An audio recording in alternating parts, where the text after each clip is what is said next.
The crippling heat climbing even higher as we head into this weekend. Much of the country from Kansas to New York is in for a scorcher, triple digits.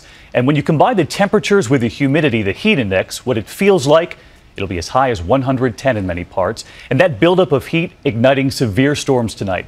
Take a look at this. Over 500 storms causing damage in the last 24 hours, outbursts fueled by that record-breaking heat. Meteorologist Ginger Zee is right here with me at the desk with the forecast when all of this breaks. That's in a moment. But first, our extreme weather team and the severe weather unleashed by the heat. David Curley leading us off. Tonight, it's Tennessee's turn to clean up. This thunderstorm, part of a cycle we're in, spawned like so many by all our heat and passing cold fronts.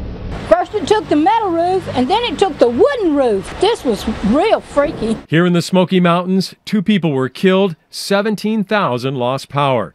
This horrendous heat means the record books will have to be reprinted.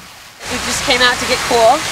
26 states with heat warnings or advisories. These blistering temperatures are moving east and proving treacherous.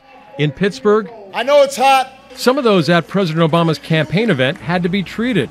Chicago saw its 3rd straight day of triple-digit temperatures, 6 deaths now related to the heat. And tonight, there are still 150,000 people who haven't had power for a week. Kind of amazed. One of them is Jean Gwaltney, who we followed under downed trees and wires to her house where she long ago threw out the food. Oh, it smells horrible, doesn't it? It's going to need a cleaning? Yes. Here's what the Mid-Atlantic looked like in these NASA images. And after that massive storm last Friday cut power to millions. Let's go down to the basement. Gwaltney and her family are eating out and sleeping in this slightly cooler basement. This has been our bedroom for 3 of us for the past 8 days. Yes, it's a hard floor, but it's cooler. The power crews finally got to Jean's house today.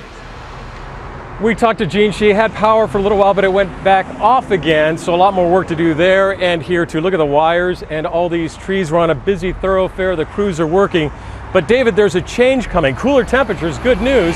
But as those cool temperatures and hot temperatures hit each other, more thunderstorms, we could be right back where we are, and a lot of people who are getting on the grid now could be knocked off during these weekend storms, David. Yeah, that is the incredible thing. David Curley leading us off tonight. David, thanks. You heard the power on and then off again. And Ginger's here now with more on what David just alluded to, more severe weather on tap for tonight. That's right. I'm adding him to the extreme team for sure. He did a nice job explaining it. But tonight is where we begin. That cold front starts to sink into all that heat. And I want to show you the northern plains, parts of Minnesota, South Dakota, northern Michigan and Wisconsin there is just for tonight. Now this thing is going to sink south. Look at the area that gets affected. New York City tomorrow, D.C., the northern part of it at least, and then very slowly, and this is the day I'm most concerned about, Sunday, when all of it comes together and that mid-Atlantic, that same area gets hit again. Watching Sunday, we're also watching the video come in, and we saw it again today, highways buckling under the extreme heat. And so many Americans asking, where are we headed as we go into this weekend? And when you combine the temperatures with the humidity, it's going to feel